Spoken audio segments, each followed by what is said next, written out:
Hey, new up and coming real estate agents. Today we're talking about the guide, the playbook, the how-to for new real estate agents in 2024. Picture this as your compass guiding you to a successful real estate career. Hey, I'm Shawn and I am a social media coach for the Wolfpack at eXp Realty, and I'm also the founder of the Realtors Blueprint, which helps realtors generate nonstop leads through Facebook ads while on autopilot. Stick around because by the end of this video, you'll not only have a roadmap for your new venture, but also the tools to navigate the challenges that come with starting fresh in the real estate game. First thing you want to do is pick a lead generation strategy that resonates the most with you, or that you're excited about, or you feel you could be comfortable with, and just go all in on it. One of the mistakes I made as a new real estate agent is I thought I had to do everything. So I had to do this and this and this and this, and therefore I was going to do everything. And if I covered everything, I would be successful. But I found that wasn't the case, because when I was doing everything, I was kind of doing half of a job of everything and not putting my full attention into other things. For example, I was really uncomfortable with door knocking and cold calling. Therefore, I didn't last very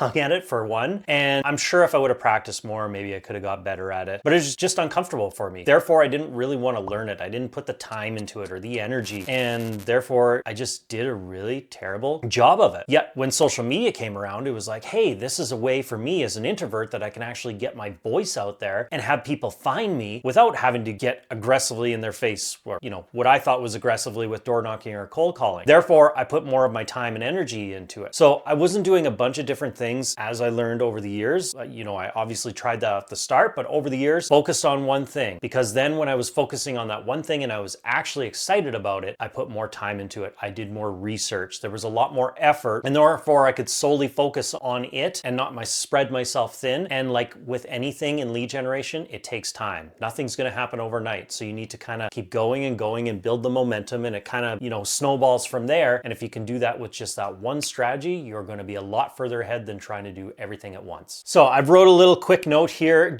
I quickly jotted this in a matter of 20 seconds. If I sat down for minutes, I could think of more. But just to give you some idea off the start, some lead gen strategies: door knocking, cold calling, social media, Facebook ads. That's a huge one for me. Google paid ads. To be honest, I've never done Google paid ads yet. I know they are successful though. Flyers, webinars, hosting community events, or even becoming a member of local boards. And I'm sure you can think so much more if you just sat down, jot them all out, and then kind of go through and maybe pick one or two that really you can get behind and you want to put your full attention. All right, so I don't know if we're doing this in steps. Who's counting? If we are, then let's call this step number 2. You need to speak to more people. So as realtors, real estate agents, if people don't know that you're out there and you're not speaking to people, they forget about you and you're not top of mind. So for many years, again, I knew people and then they would use somebody else. And I'm like, why would they do that? And then it wasn't until years later I realized, like, they probably didn't even remember about me. Like, I hadn't spoken to them in a while. Like, who am I to think that they should have to use me? That's their choice. But it taught me a lesson that I was lacking on, was getting in front of more people. I need to speak to more people. So the more conversations you can have in a day, the more that people are remembering you. If they haven't spoken to you in months, there's a good chance they might not remember you. And when the time comes and they need to buy or sell, you might not be top of mind. They might have recently spoke to another realtor and they're top of mind. So the more conversations you can have in a day, the more this stuff starts to work, because it could even be a week down the road and that person you had a conversation with could be like, oh yeah, like, maybe they have a friend saying, hey, do you know somebody to recommend? Or you hear they're moving and they're like, you should go speak to this person because, they're a great person. I just spoke to them last week. Go use them. So as you can see, my main goal, if I was not busy in a day and had nothing going on, at the very least, I wanted to speak to a certain amount of people. If I could speak to, say, 20-ish, if not more people a day, even though if I didn't get any sales or I didn't get any yeses or anything like that, I still felt like that was a successful day. Just getting in front of people, and it didn't have to be salesy. It wasn't say, hey, come buy a house from me. It was just, how's it going? How's the family doing? And because I'm an introvert type of person, I wasn't picking up the phone to do this. I was texting people. I was sending them DMs on Instagram, Facebook, any social media. So you get the idea. It can be any type of touch points that you're comfortable with. Email. It's just a matter of having those conversations. Number 3 is offer to help other experienced realtors. This is something that helped me immensely. When I first got into real estate, I worked for an experienced realtor. So what happened is when they were double booked or they,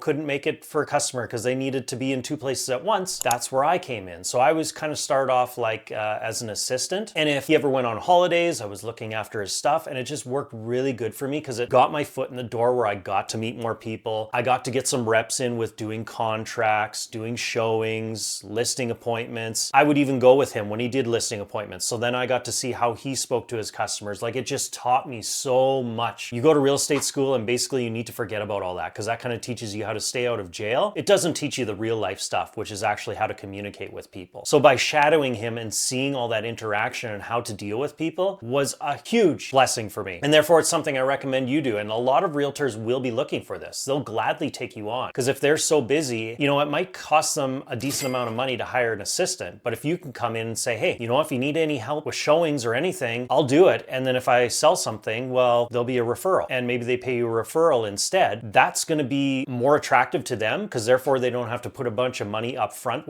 like they would with an assistant. You're still doing work for them. And if they get a house sold for you, or you get a house sold for them, they would gladly pay you, because they still made money. It freed up their time to do other stuff, and you were getting to learn as you were basically working. It's kind of like you're an intern, but you're getting paid to do it when you make a sale. So I highly, highly recommend this. And number 4, like I said, I don't know if we're keeping count, but if we are, here we go. Number 4 is you need to have your day filled. So you need to come into the day with a schedule set, figuring out exactly what you're going to do. So even if you need to plan this a week ahead, go for it. Now, I know as a new realtor, you're not going to be as busy. It's not like you're going to be meeting with customers every day and you're going to be scheduling appointments or anything like that. But it's a matter of still filling your day to know that you're doing something that's going to work to that goal of getting a customer. Therefore, you shouldn't just be sitting there going, well, what do I do? Or you know, if you're in the office sitting there thinking, yeah, not sure what to do. Oh, look at the sky today, yada, yada, yada. Or if you're at home, oh, maybe I'll go fix this around the house, or maybe I'll go watch Netflix instead because I got nothing going on. You should always have something going on, and you can make something happen. If you do not take action, then no action will happen. Therefore, you need to figure something out. So whether it's you're researching your next strategy that you're going to do, you're making your social media page, you know, more SEO friendly and making it look nicer, you're posting on social media, you're DMing people on social media, you're reaching out to other people like I spoke about in my first point, where you're texting them, DMing them, emailing them, maybe calling them, maybe you reach out to somebody and go have coffee or take them out for lunch. You need to just be filling your day. So like I said, if you want to schedule this ahead of time, just even write it or put it in your digital calendar to say, okay, between 9 a.m. and 10 a.m., I am DMing people on social media. Between 10 and 11, I'm going to create content for my social media. Between 11 and 12, I'm going to reach out to people. Break for lunch, maybe I take somebody out for lunch. And then from 1 to 2, I'm going to be doing this, and just keep that structure. And the easiest way to do this is if you be consistent with it by making themes. So maybe every Monday you're doing the same thing. Every Tuesday you're doing the same thing. Or maybe it's every day between the hours of 9 and 11 is the exact same thing all the time. That helps you to get consistent and makes you want to do it more, because if you kind of do some here and some there and some there, it never really does happen. Whereas if you get into a rhythm, it's kind of like working out. It starts, the first time is the hardest, but when you do it enough, then it gets repetitive and it just becomes easier and it makes you want to keep doing it. So make sure your days are filled with these types of activities. Book them ahead of time. Otherwise, you're going to make excuses and say, oh, I'll go watch Netflix instead. Don't do it. If you're watching Netflix, nothing's happening and you're not going to get any business. You need to make stuff happen. And that's it. Just make sure to keep with all of that I talked about and never give up. Many of you are going to start down this path. You're going to maybe do this for a couple weeks or a month or two, and then you're going to say, this isn't working. It sucks and I give up. And you're going to pivot and you're maybe going to go, you know, a squirrel's going to go by or the next big thing's going to come about and you're going to be like, yeah, that's going to do it for me. And then you'll start that. You'll do it for a bit and you're like, this isn't working. And then you go to the next thing and you just keep jumping from thing to thing. Pick one thing, pick your structure, do like what I did in the video I talked about in this video today, and continue with it. Example, my social media, it took me a year or two of posting every single day, weekday. I didn't post on the weekends, but I still did my stories before people started reaching out to me and I got a lot of business from it. If I was to give up like majority of people, it would have never happened and I would have been like the others saying,